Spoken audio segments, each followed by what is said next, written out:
and say, for sake of getting the ball rolling so we can respect everyone's evening, we'll get started. I'm going to share my screen here real quick.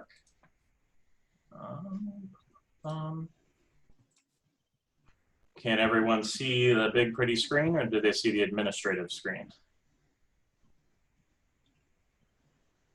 Okay, well, I'll assume everyone can see your screen. Okay, great, thank you. Welcome everyone to the first Capital Neighborhoods Digital Annual Meeting. We thank you all for coming here and hope that you've been enjoying this wonderfully balmy evening. Just to give you an idea of the general run of the show, as Jacqueline frequently calls it, we have, and before I do that, actually, I'm going to quickly mute everyone. No offense, it's just so we don't have any background noise going on. As we are going through the, let me just do this. As we are going through the presentation, we strongly encourage folks to raise their hand digitally, and how you would do that in Zoom is at the bottom of your screen. You're going to see several buttons. One of them will be a button labeled Participants. You'd click on that button and a panel will appear on the right side of your screen. Near the bottom of that panel, there will be a button that says Raise Hand, and that is going to be how you indicate to us that you would like to say something or ask a question. For the initial presentation before General Manager Stuehrenberg gets started, we're going to ask that you hold all questions to the end of that portion, then we'll take questions, and then we will hold all questions to the end of Justin's presentation and take them then there, just for the sake of getting things going at a decent clip. So with that said, I am going to go back to sharing my screen.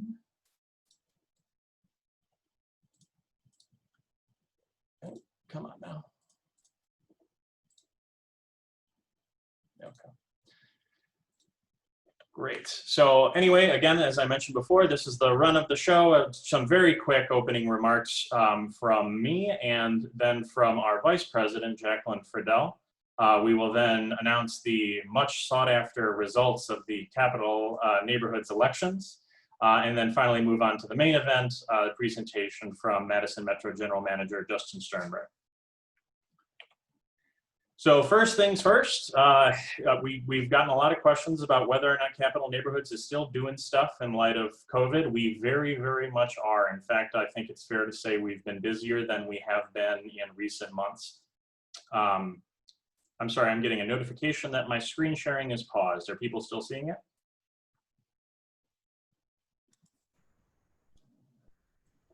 No? Are people able to respond? Sorry. Yeah, I saw the pretty picture, if you mean. Okay, great. Thank you, Paul. Okay. So, incidentally, you unmute yourself by going up to the right-hand corner. You know, there's a little box there that says unmute. Great. So I'm going to do that one more time. All right, folks can see it again? I can, nobody else. Great, great. Yeah, just needed one verbal cue because I can't see you all while the presentation's going on. So organizationally, we're still very much rolling. We've had dozens of different Zoom meetings over the last couple months and have done what we can to make sure that we serve as a reliable source of information, or excuse me, from both our local elected officials and local health departments. We've continued to have a hold on face-to-face membership outreach for obvious reasons, and are hoping to eventually get back to that once it becomes safe to do so. I can promise you, as somebody that has 900 units of Capital Neighborhoods brochures sitting in his closet, I prefer to put those to good use. Some general updates. We continue to work with and outreach to all sorts of downtown neighborhood associations and stakeholders. I want to thank first Jason Ilstrup, who I saw was in attendance at this meeting. We continue to have a monthly presence at the DMI Board of Directors, and we've co-hosted a number of events with them over the years, or excuse me, well, over the years and over this last year. We've had a presence in discussions regarding the Grace Homeless Day Shelter proposal. Some of you may know that the Grace Church on the Capitol Square has been considering the prospect of moving or replacing its men's homeless day shelter As many of you have also recently heard, because of COVID, that proposal has kind of been put to the wayside. But my understanding is that the city is now heavily pursuing, or at least starting the process of pursuing, the possibility of a new facility there. We've also co-sponsored a number of events, one of which is listed here, the Frozen Assets Ice Thaw Networking event, which Jacqueline did a great job with. And we continue to have events with other stakeholders, including the Madison Police Department and other city agencies, some news of which you'll get in a few slides. As is true with any neighborhood association, we've been heavily involved with discussions regarding developments, and this year has been a busy, busy year. We have just a few handfuls listed here, and I can tell you that 3 of these pictures are currently very much ongoing. In fact, my understanding is that the Hub 2 project is actually at the Urban Design Commission tomorrow night. So it is, as is the 500 West Washington Killer proposal, I believe. So we are still very involved, and I wanted to take a second to thank, I know several of the people on this call have been heavily involved in those development proposals, or excuse me, the steering committees that the neighborhood has put on for those proposals. So you have my thanks, and I know how much of a thankless job that often is. So thank you for that. And Jacqueline, I think you wanted to take the reins here. Yes, hi, good evening, everyone. I know most of you on the call, but if I haven't met you, I'm Jacqueline. I'm Vice President of CNI, and I'm here to talk to you about some of our outreach activities in the last year. First of which, we hosted an affordable housing design strategies for downtown Madison event where we had a group of 5 wonderful panelists. We had about 60 attendees, which was great. And we also had the Madison City Channel present to record the live event. So if you weren't able to catch the live event, don't feel bad. You can still go to the link and watch it. It is still active. And you can learn more about the innovative design solutions we talked about. We also talked about affordable housing policies and zoning rules for Madison. And of course, our expert panelists provided insights on what the future of affordability really looks like for downtown Madison. And of course, that's an issue that is central to our neighborhood. So very excited to have had that event in our docket. Then we have our Cookies with a Cop event. It's really, I guess, a program, if you will, since we've done it a couple times now. We hosted it at Ovation 309 in Kennedy Manor Dining Room. So thanks to those who helped coordinate that event. And we had about 25 and 40 individuals respectively at each event. And our officers, Craig Kalka and Kenneth Brown, were in attendance at both of those events. So great to have a line of communication to our officers. At those events, we typically tend to cover, I don't know, latest crime activities in downtown and generally any updates that might be coming from Madison Police. And then of course we dive into questions from attendees, which are generally specific to, you know, incidents downtown or things they've witnessed, or even, you know, ways on how to manage or handle situations that make you personally feel unsafe. So that's been a very successful program. And in a couple slides, I'm going to talk about kind of an extension of that we're doing in just a week here. Next slide, please.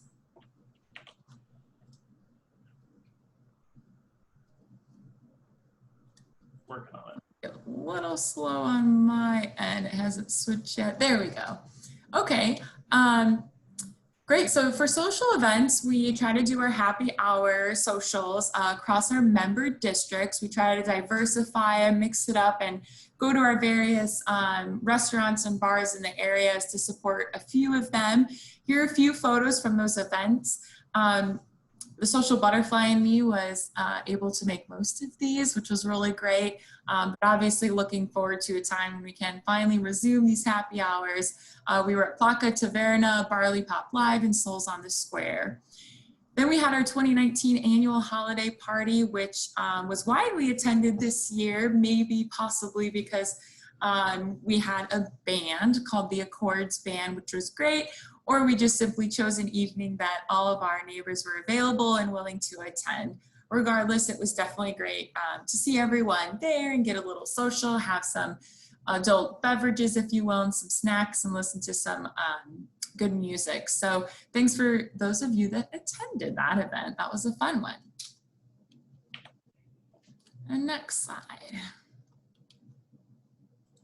So those are some of the events that we did this year. And of course, we're looking into the next year, only that when we think about the environment that we're working in the next year, a lot of our events are likely going to be virtual. We are following the Forward Dane plan very closely to make sure we're following the rules and guidelines based on some of the events that we choose to organize. I have a couple upcoming virtual events to inform all of you about.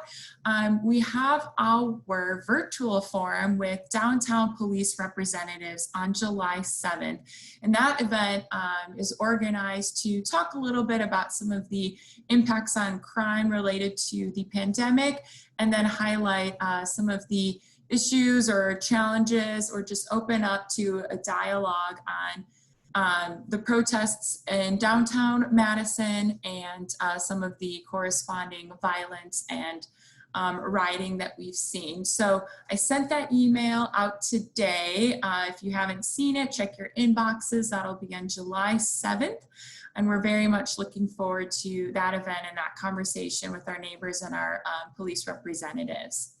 Another event we have scheduled, which I realize I forgot to put the date on here, is going to be on July 16th. It is the first of a series that I've coined CNI Experts. We'll be having a discussion with Brian Johnson to talk about recycling in the city of Madison 101, if you will.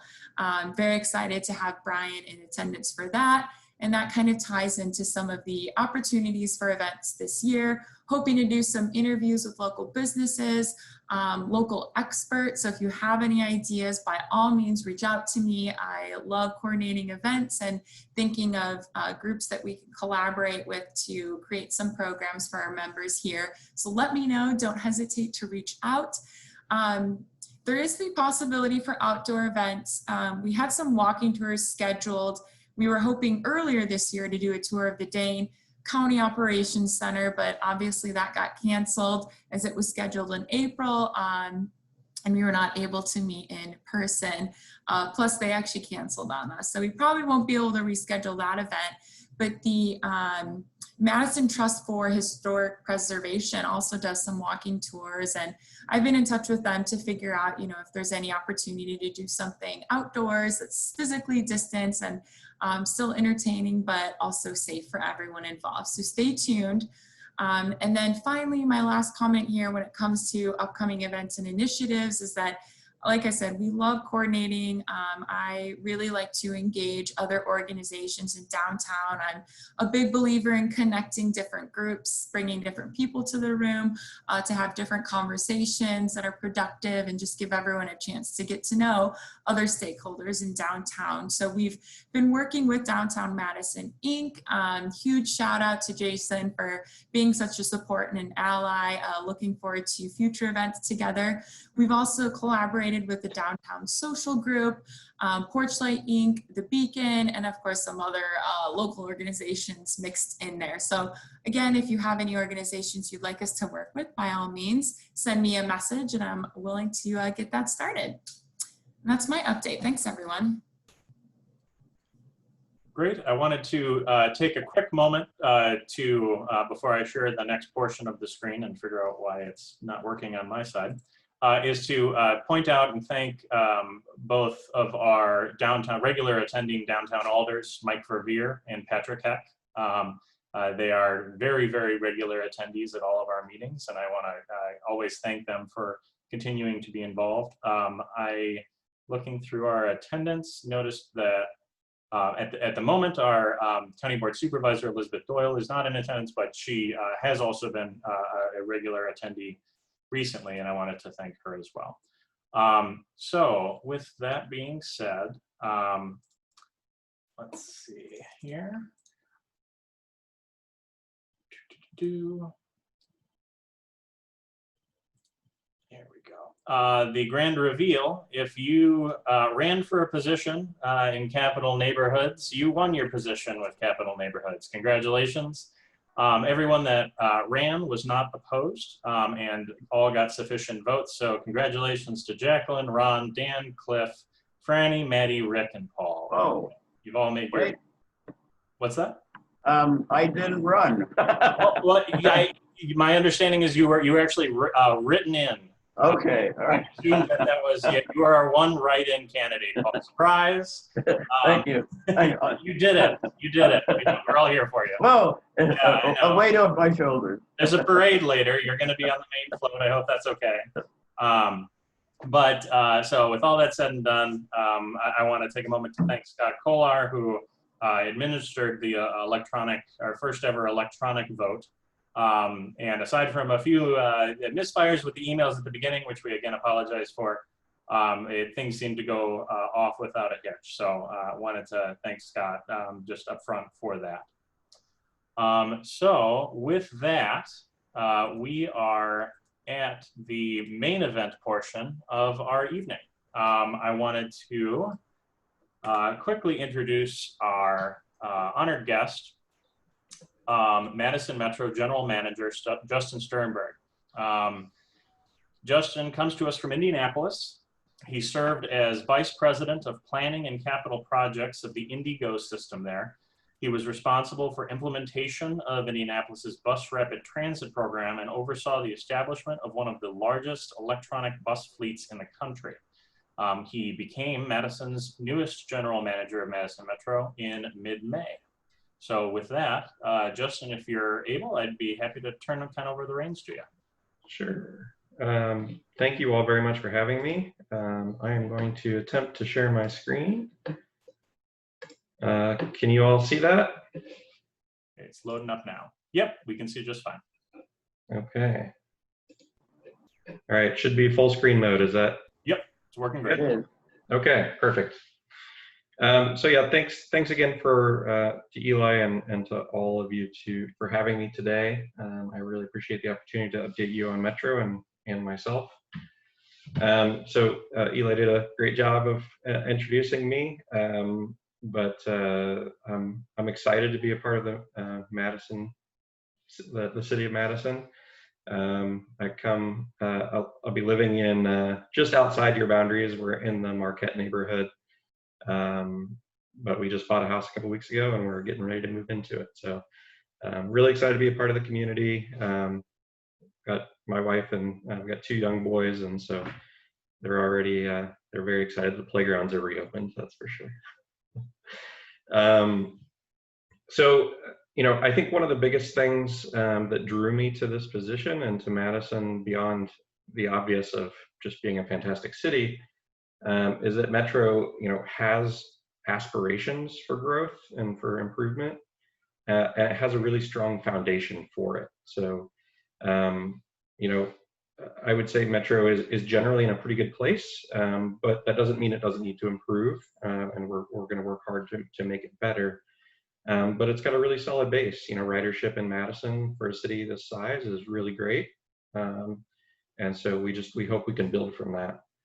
And a lot of those initiatives are already in process, which is even better. So my goal is to take these initiatives and be a great steward in making Metro an even better place, or an even better service. So wanted to give you updates on a couple different things that's going on with Metro right now.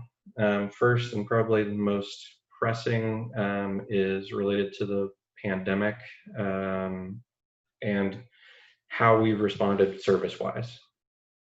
So back in March, as I'm sure you're aware, we scaled service back pretty dramatically. We went to about 60% or so of our normal service. And we instituted several changes to the way we operate. One is that we are cleaning the buses much more aggressively, so that for sanitation purposes, sorry. And we've instituted passenger limits. Right now, we originally were at 15 and now we're at 25. That passenger limit is done in consultation with the public health department, kind of mirroring the forward Dane plan where now restaurants and other facilities are about 50% capacity. And so this is mirroring a 50% capacity of that. As I'm sure you're all aware, the metrics have started to go the other way. And so we don't anticipate going to any higher passenger capacities anytime soon. We're doing all the boarding of the bus from the back door, so there's no fare collection at the front. And that's really to minimize the exposure of our drivers who, if you walk past the driver at the front door, it's pretty close quarters. And so we're trying to lessen the exposure of our drivers because they do see a lot of passengers in any given day. And obviously have given them masks to wear. And ridership is down dramatically. It's roughly 10% of its normal pre-COVID levels. That's not necessarily a bad thing with where we are right now. You know, we want to encourage people to only make trips that are essential to them. And if they have other means of travel, to do so that we're maintaining safe distancing on the bus for everyone who needs to use the bus. So again, this is kind of an illustration of how much the service is down. It's dramatic. We're also losing quite a bit of revenue. Fare revenue is a big part of our budget. With ridership down and not even collecting fares, that's essentially zeroed out.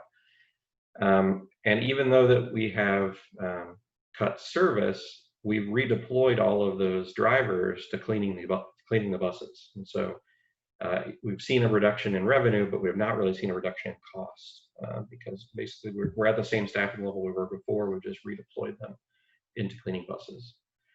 So all that's a pretty dire picture, but we're working through it. And our next step is for an August service restoration.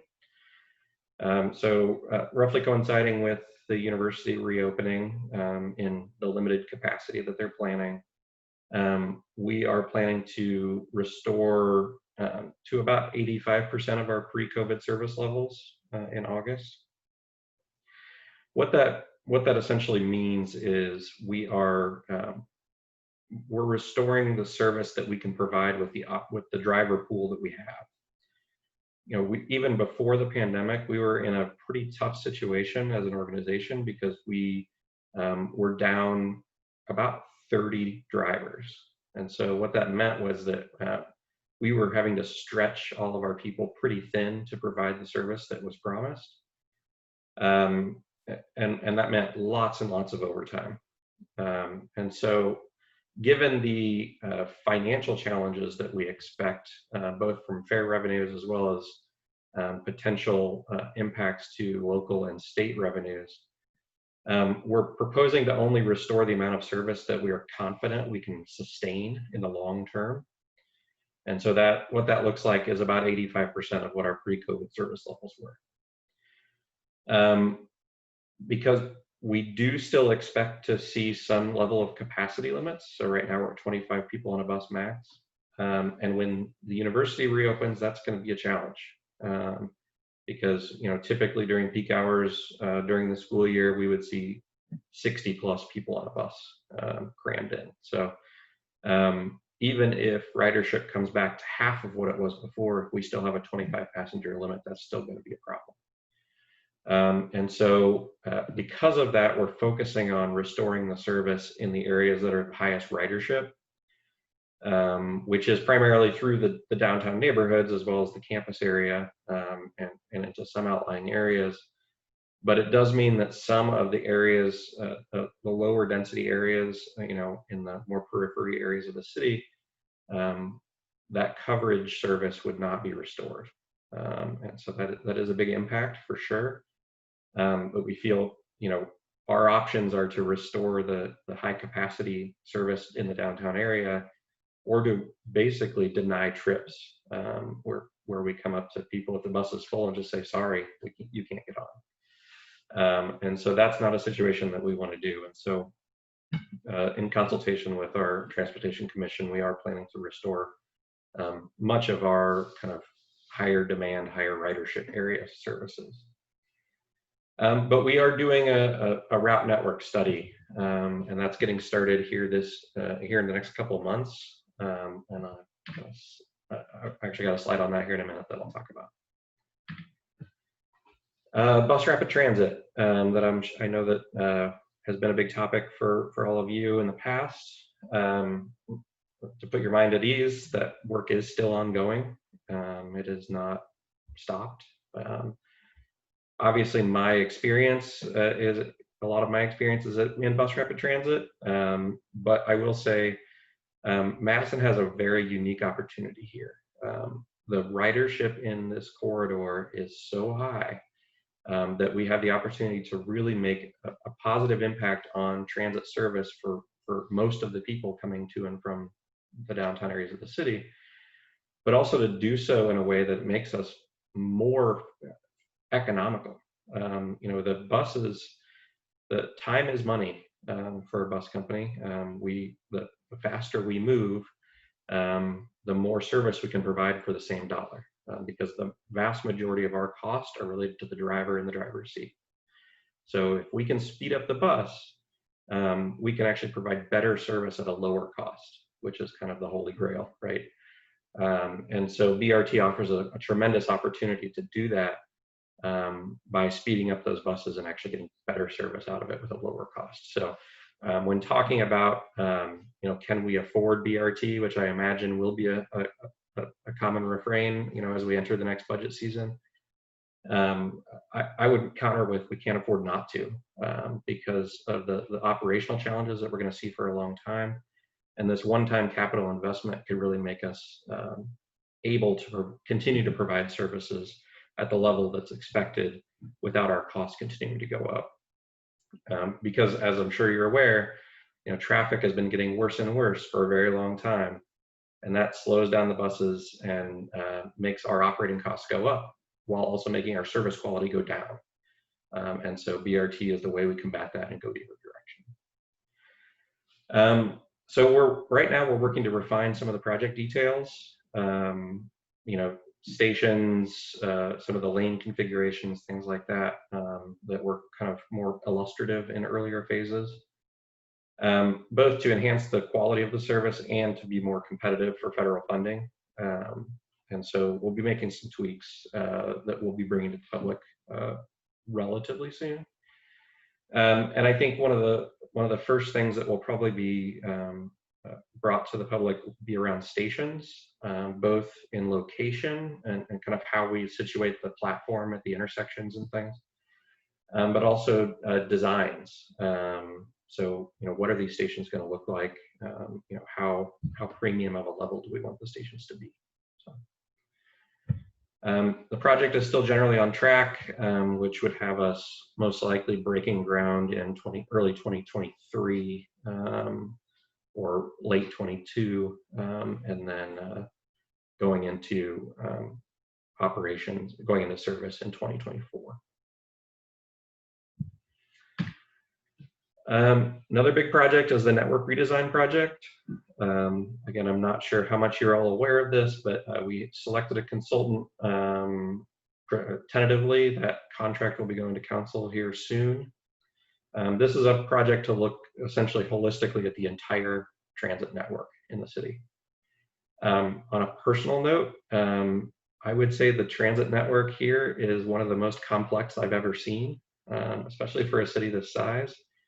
And when I was here for the interview, I spent 2 days riding the bus around, and I still didn't fully understand how it worked. And so for a transit professional to take that long to figure it out, that's a problem. And so I think one of the big goals of this network redesign project is to simplify and streamline it a bit so that it's more usable for somebody who maybe just moved to town. We want to make sure that the complexity of the system is not a barrier to using the system. But there will be a focus on equity and the quality of service, and how we provide that. So the study will get started this year. latter part of this year will most likely be mostly data gathering, as well as some kind of high-level policy discussions with the Transportation Policy and Planning Board.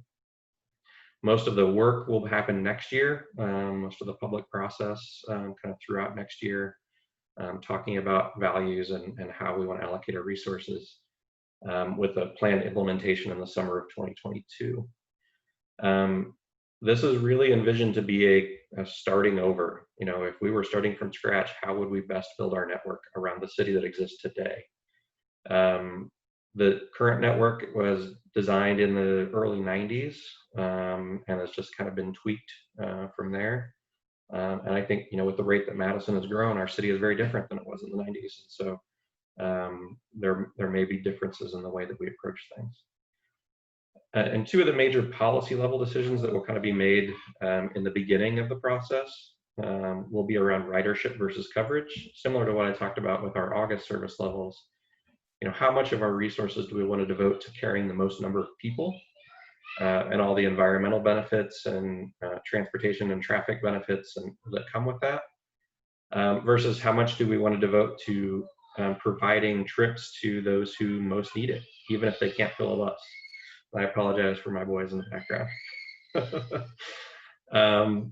So that'll be a big policy level discussion, because we can't necessarily do both. Sometimes those are in alignment, sometimes they're not. Sometimes there's a single low-income community kind of on the periphery of the city that desperately needs service but can't come anywhere close to filling a bus.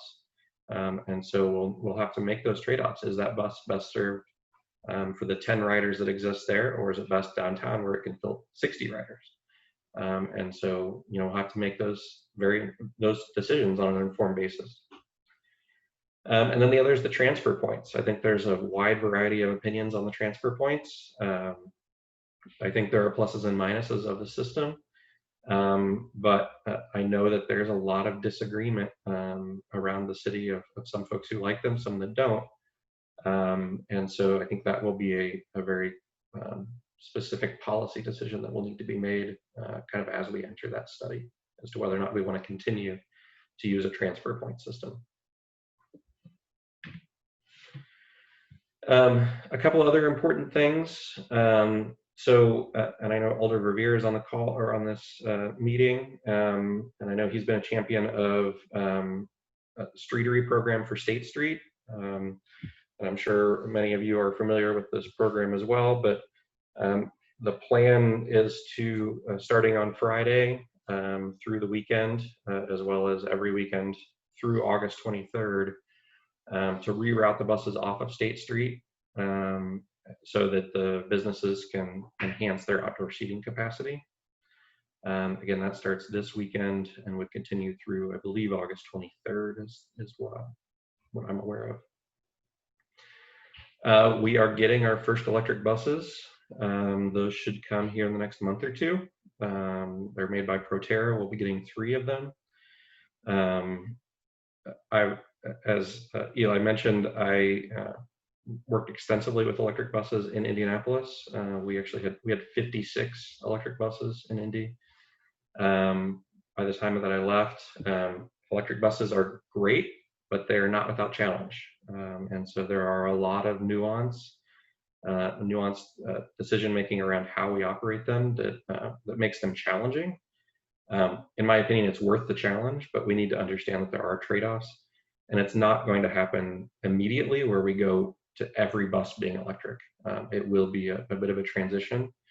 And so most likely the next batch of electric buses will be with the BRT line, which is primarily planned to be an electric BRT line.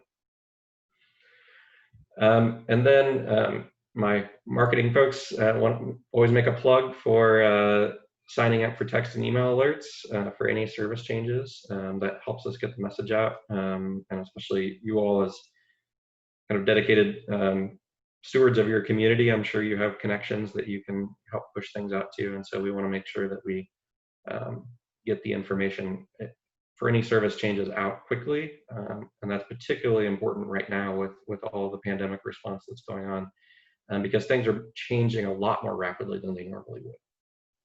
typically that's a very involved process with a public hearing to make any changes to the system of any significance. And we're, the situation that we're in, we have to respond very quickly and make changes kind of in much shorter order. For example, the August service change, we didn't know for sure that that UW was planning to reopen until about 2 weeks ago. And so that, sent us scrambling. We have to restore a significant amount of service in August because otherwise we're going to have significant issues with capacity. So there will be more of those changes that have to happen on very short notice. And so anything we can do to help push those messages out would be very helpful. So that is everything that I have. I'm happy to take any questions. Great, thanks a ton, Justin. I'll say that the intro that I had for you, I pulled directly from the city's press release on you getting hired, so I hope it's accurate. In any event, so just to rehash essentially how you can let us know you have any questions or comments for Justin. At the bottom of your screen, there's a button labeled Participants. If you click that once, a panel will appear on the right side, and at the bottom of that is a button that says Raise Hand. If you click that once, you will let us know that you're hoping to talk. So at this point, I've got 3 folks in line. The order that I've got is Larry, followed by Ron, followed by Paul. So Larry, feel free to go ahead and unmute yourself. Hi, Justin. Thanks for being here tonight. Given all the changes, how would we best go about to find out a bus schedule? So if I wanted to take a bus somewhere, where would I get that information? That's the first question. Second question, with a number of developments being built around the city, is Madison Metro and the planning department working together to see how these developments might affect the future bus routes and BRT? Yeah, so on the first question, we are keeping our website up to date. It does have information about which routes are currently running and which ones are not. Once the change was for August, that will actually go for final approval at our July 22nd Transportation Commission meeting. And so after that meeting, once they've approved everything, we would start pushing out information about what is going to change in August. But we don't have that full detail yet. On your second question, yes, we are certainly taking into consideration the development changes that are happening. We have a seat at the Planning Commission table. We're not actually a voting member, but we do have the ability to provide comment on development proposals. And that's a big part of the network redesign. Right now there's some density that's happening, especially kind of in the southern part of your jurisdiction, your area, that maybe doesn't get as great of transit service. And so, looking at the route network redesign can help us really look at, all right, what does the city look like now? Where is the service most needed? And deploy that service appropriately. Great. Ron, go ahead and unmute yourself. Thank you. Welcome to Madison. I'm just curious about when you said that Madison is complex in terms of its routes. Can you just tell us what some of those attributes are that make it so complex? Yeah. So there are lots of different route numbers that run at different times of day and day of week. There are some routes that only run during the peak hours. There are some routes that only run during the week. There are some routes that only run on the weekend. So in some cases, they replace a weekday route with a different numbered weekend route. And then the transfer points to top it off just make it more complex because those routes change numbers as they enter the transfer points. So they may come into the transfer point as one number and then leave to go further out as another number. And so all of that just makes it quite complex. From an operational standpoint, the transfer points are also, they have benefits, but they're also challenging because we're trying to make what we call timed transfers, where basically 2 routes get there at the same time and then leave at the same time so that people can make transfers between the 2. That's typically only ever done in most systems in one location on the route, so most typically downtown. In this case, we're actually trying to do timed transfers on many of the routes at both ends, at each transfer point at each end. And so it makes it really difficult to respond to any changes. I think an analogy that I'd use is that it's kind of like a guitar string that is fixed at each end, and then every time the traffic gets worse, you turn that screw on the guitar string a little bit more. And eventually it makes it fragile to where if you tighten it enough, the string will break and the whole thing kind of falls apart. And so that's when everybody starts missing their transfers, and all the time transfers just kind of go out the window. And then everybody's really mad because they're waiting a really long time for the next bus. And so all of that just makes the system very fragile and difficult to respond to issues that arise. If I could ask a follow-up, I guess I thought you were going to talk about geography. So geography doesn't necessarily make it complex? No, I don't think so. I mean, obviously, Madison does have a unique geography, but in many ways that geography favors transit. Being able to kind of consolidate most of the kind of urban activity into the isthmus and the surrounding areas, is very beneficial to transit, because it means that there's we need an efficient mode of transportation to move the most number of people. And so certainly the street network not being a solid grid throughout the city does complicate some things. But I would say overall the geography of the city actually benefits transit more than it challenges it. Great. Thank you. Great. Paul, go ahead. Yeah, I have two questions. The first one is just a simple spelling question. Do you spell the electric bus company Proterra with a P as in Papa? Proterra? Yes, it's Proterra. Okay. And the second question is regarding the streetery program. I'm not sure when that's going to begin. I thought it, go ahead. My understanding is that it starts Friday. So it's going to be in a couple of days.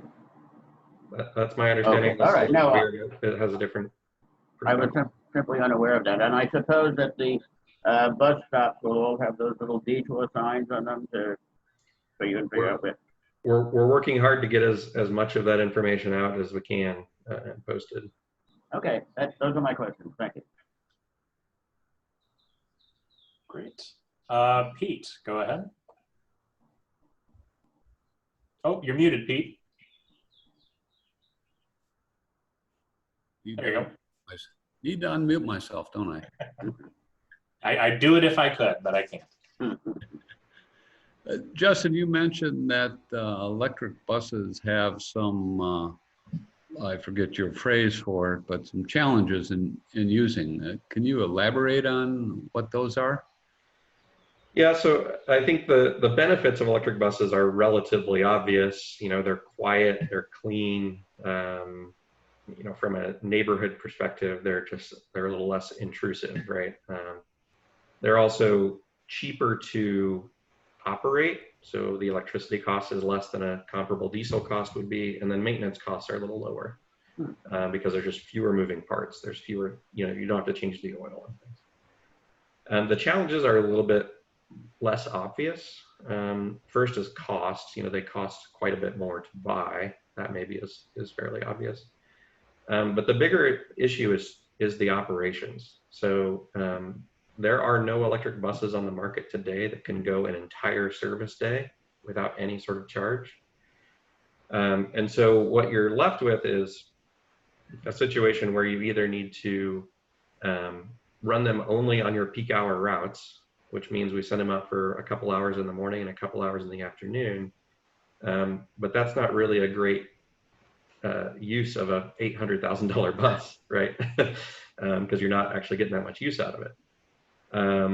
The other option is to basically send them out during the day or for part of the day, and then send a different bus out for the other half of the day, and then send the first one back home to charge. But that means you need twice as many buses, which is a big challenge because they're so expensive to begin with. And the other option is to do on-route charging. So basically installing a charger at the end point of the line. And so the bus can charge there while it takes its layover, which is, there's almost always a little bit of time built into the schedule at the end of the line so that the bus driver can go to the bathroom, and if the bus is late to arrive there, when it turns around to start its route going the other direction, it's not starting out late. Basically, it can recover that time because there's a little bit of cushion built in at the end. And so you would build in a charger at that location. That works great. It keeps the bus out there all day and you don't need so many buses. The problem is those chargers are expensive and they're difficult to locate. You can't just put them on the street somewhere. They're almost $1 million to install those chargers. And you need an off-street location to put them because it's basically a little system that hangs out over the top of the bus, and there's a little pantograph that comes up and touches it to charge. But that overhang over the street is lower than a lot of semi trucks, and so you can't just have it hanging over the street because semis would hit it. So you need an off-street location for it. So, like I said, there's a lot of challenges there, but I think they can be great in the right circumstance. And in those circumstances, I think are perfect for BRT because they, with BRT, we're already building facilities, right, and running ways and potentially a turnaround that has an off-street location. So we've already got great location for them for the end-of-line charging. And then it's also just more economical to install $1 million charger when your buses are coming every 15 minutes. It's less so to install them when you've got a bus coming every 30 minutes or an hour, just because the buses are getting a lot more use out of that charger. So I think the BRT is a really great opportunity for electric buses. The rest of the system is more challenging, and until we get buses that can run the entire day's service on a single charge, it's hard to imagine us going up to 100% electric fleet for the other local buses. Is there any manufacturer or others suggesting that they've got buses kind of in the works that have longer life capacity, or they're getting closer and closer? You generally need about 300 miles of range to get through an entire day. The best ones now are in the 250 neighborhood, and so they're getting closer. 5 years ago it was 150, so it's getting closer, and I would guess probably within 5 to 10 years we'll be there, but we're just not quite there yet.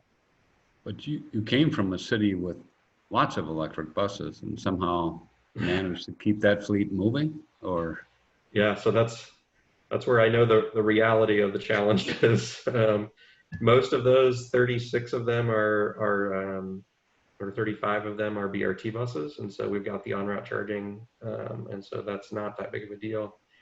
We've got 21 regular electric buses for the regular fleet, and they do not have the range. So basically, those 20 buses equal about 10 diesel buses because we have to send half of them out in the morning and then the other half out in the afternoon. So it's a challenge for sure. Thank you. Next person I have up is Alder Patrick Heck. Thank you, Eli. Thanks, Justin, for being here. We've talked in the past, and I gotta say, your expertise in both electric buses and BRT are amazing, and what the city needs. It's an exciting time to have you here at this point. I have a question about the route study. Honestly, I'm almost more excited about the route study than I am BRT, but I want to know if the route study is being done with the assumption that BRT is installed and running, or are there two components to it, with and without BRT? It is primarily with the assumption of BRT. Now, I would say that the BRT-like service does not, I would think we would have a route that would mirror the BRT service, whether or not it's BRT. And so I don't think it changes the route study all that much. The only thing it would potentially do is the BRT offers us a little bit of an opportunity to have kind of long haul services to where we can more easily transfer to and from the BRT, and not every route needs to go downtown. Without that being a rapid service and just being a regular local service, I'm not sure that we'd want quite that much transfer activity, but that may be where we'd have to go anyway. So yeah, answer to your question, yes, it is assuming that BRT exists, but if for some reason BRT did not exist, I don't think it would have that big of an impact, negative impact on the study. Thank you. Next I have Deb, then Anne, and then me, but that's the order I'll keep for now. Deb, go ahead. Hi, Justin. This is Deb Gilpin from Madison Children's Museum. I wanted to ask, how does the fare compare for BRT versus standard sort of system, and what's likely to happen in that situation? So here in Madison, we have not actually really discussed that yet. My presumption is that there would not be a difference in fare. I don't think that that's probably the right thing to do. I think it would be best to keep them all the same, both from an equity standpoint as well as we want people to use the BRT line because it's our high capacity route. It's where we can really haul the most people, and so we certainly don't want to set up a system where people are incentivized to use other routes. Now we have had some discussions around what the actual act of collecting fares on the BRT looks like. That's a bit more challenging. So again, I'm not sure what all level of detail you've all gotten into, but typically BRT services are done with off-board fare collection, where you don't swipe your card at the front of the bus every single time you get on. You just get on at any door and go sit down. That is operationally pretty challenging too. You need, so for example, in Indianapolis, we had 15 full-time people going around checking people's fares. In Madison, that probably is not a good economic decision because about 70% of our riders are already on an unlimited pass program. And so you're basically paying a lot of people to go around and check for, roughly the only less than 30% of people that are even paying a fare. Everybody else is just already riding for free. And so we're trying to find ways that we can kind of get the benefits of the off-board fare collection, where you don't have to all go through the front door and swipe a card, without putting a lot of burden on the enforcement on the inspection part of the fares. So we don't have a great answer for that yet, but that is definitely on our radar for how we might do it. Deb, did you have another follow-up question? I saw you raise your hand there. No, I was saying thank you. Oh, excellent. Great. Anne, please go ahead. Welcome, Justin. I understand that BRT routes, to be effective as they're intended, are changed only rarely. That you don't plan to change them regularly for farmers markets on Saturdays or special events. Otherwise, they're just not what BRT is supposed to do. So I'm wondering if you think the routes that are planned, or I don't know where they're at exactly in terms of planning, that they're actually going to function as effective BRT routes, or not really provide anything that's new. Yeah, so I assume you're talking primarily about the square. Well, anywhere in the central area, I would say. Mm-hmm. Yeah, so I know the council has adopted the preferred alternative for the routing, so I'm not really proposing to revisit that. I do think that there are challenges for sure with the square, but I think it's also the core of the city in many ways, and so I see definitely a lot of value in going through the square for the BRT service to kind of be our flagship, high capacity transit service going through the kind of core of the city. But you're absolutely right. I mean, I think there are challenges with the farmers market and other things that we'll have to figure out how we operationally get around. But ultimately, I do agree with the direction that was taken, that that the square is the right place for the service. As far as the rest of the corridor, yeah, I mean, I think the rest of the corridor is strong. I think the only thing that may be revisited is the west transfer point. If transfer points for some reason don't exist through the route study, that would be, I think, the only part of the route that would be kind of reconsidered, at least from my perspective. And did you have any follow-up? No. Great. I don't think so. So then it's me, then Jacqueline. Apparently, if you're a host, you can't raise your hand, so Jacqueline will come after I do. But I just wanted to quickly ask, I know you mentioned earlier that, you know, we're about 5 to 10 years away from having 300-mile range buses. I imagine a big part of that is increasing the efficiency of the batteries that are used. I'm just curious, are the electric buses that we currently are about to deploy, is getting us to that 300 range a matter of just replacing some kind of internal battery, or is it would we need to buy new buses in order to take advantage of that increased range? I think most likely it will need to be new buses.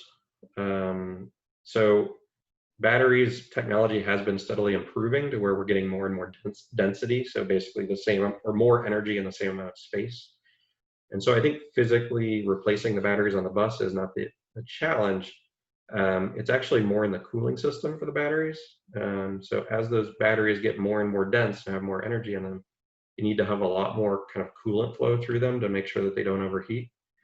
And it's really hard to retrofit those sorts of cooling system upgrades into the existing spaces. And so we can definitely replace individual cells of batteries as they wear down or fail for whatever reason. But it's a much more difficult challenge to upgrade the capacity of an existing bus's battery system.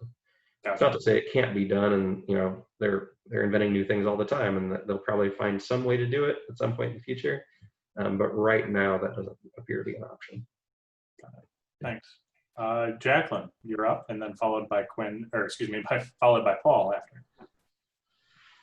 Hi. So kind of along the lines of the batteries, I work very closely on energy efficiency programs and work with utilities. And so I was kind of wondering, I know a little bit of the dynamic with EVs here in Wisconsin, but I was kind of wondering if you had any good examples of cities that have had a public-private partnership of sorts with the utility in the city to kind of help with the, the electric buses and charging and whatnot. And yeah, just wondering if you had any case studies to share or good ideas there. I'm at a loss for the specific names, but I know of several where the utility has actually installed the end-of-line charger. And so that then the cost of the charging infrastructure is not on the transit agency, it's on that utility. Again, that works well when the buses are coming very frequent and the utility is we're going to buy a whole lot of electricity from that utility. It works, their cost benefit calculation kind of goes out the window when the buses are not very frequent. So, and I think that may be an option that we would look at for the BRT, but we haven't gotten that far yet. But yeah, I think there are several examples. I wish I could remember them of the utilities actually installing chargers. Neat. Okay, thanks. Paul, you're up to that. Yeah, leading off from my other questions regarding the electric buses. I believe you said we're getting three electric buses soon. And I wondered if you had, first of all, if you had the month when you expect those to be put into service. Secondly, you said that you were familiar with using Proterra buses in other cities. And I wondered if the three buses that are coming here are Proterra buses. And then, if they are our vendor for the first three buses, are they likely to be our vendor for all of our future buses? And if it's not too complex, who are their competitors? Who else would we consider? Okay. That's it. Yeah, so as far as when they will go in service, I hope to have them by August. It will probably take at least a month or two before they go into service. So I would say sometime in the fall, to be safe, that they would be going. So we're talking about a matter of a few months. But yeah, I would guess by the end of the year they're Okay. definitely in service. And those three are Proterras. I have not actually used Proterras, and this will be my first experience with Proterra as a brand. Okay. The other brands that are out there are kind of, so Proterra is I would call it the startup. They're relatively new company who built a bus from the ground up around their electric technology. And so it in many ways it leverages their electric technology very strongly, but their chassis of the bus is relatively unproven compared to some others. New Flyer is the big player in buses in general. They actually provide the diesel buses that we've received recently, the last 2 years worth. They're probably the biggest bus manufacturer in North America. And so they've been building diesel buses for a long time, and so they're basically buying electrification systems from Siemens, from other companies in Europe. And so their chassis system is very strong and proven, but their electrification part is less so. And then there's BYD is another company that is actually started as a Chinese bus manufacturer and has since opened up a company a factory in California and is now making electric buses there. They are actually the largest electric bus maker worldwide. They've got something like 500,000 electric buses, most of them in China. But they're relatively, I would say, new. They're new to the U.S. market and kind of new to U.S. manufacturing, similar in Proterra is. So that's kind of the other challenge with electric buses, is that I would say the vendors available are probably less. They have less of a track record in these types of buses, and so it's a bit of a learning curve for everyone going through these bus builds.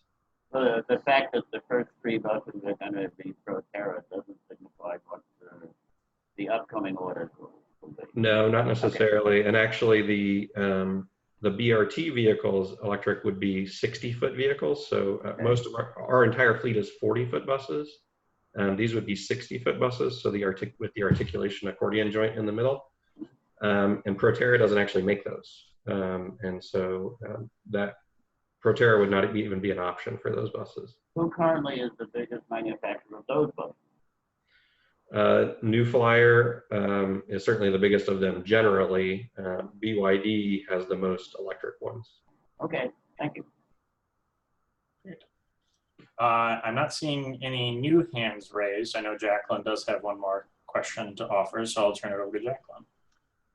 I have one more, and I hope you don't laugh. We're laughing already. I've been playing this game called Cities Skylines, and it's a lot about urban and regional design. And what happens is I build my neighborhood district, I build my downtown, I build my industrial park, and then I have kind of my office area, mid-size office area. And I can never get right the population growth estimate. So I build my city, and then I wait 5 years, and suddenly I have a huge population and traffic in my streets, but I didn't think about the roads. I didn't think about bus rapid transit. And then I had to destroy everything and restart. It was very complicated, and I know I'm simplifying it in the simulation, but my question is generally when we're thinking about Metro and we're thinking about the growth in Madison, which I know we're seeing, how are you thinking about that when it comes to Metro, and how can you kind of think ahead to make sure you don't have to redo what you've started? Yeah, I think that's actually that's a great question, because it's particularly important for BRT.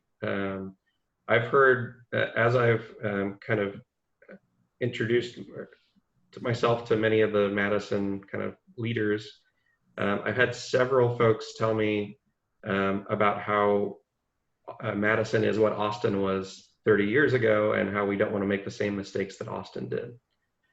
And what that means is that basically Austin did not invest in their transit, and they grew so fast that it basically made it so they couldn't invest in transit because the roads were so waterlogged all the time.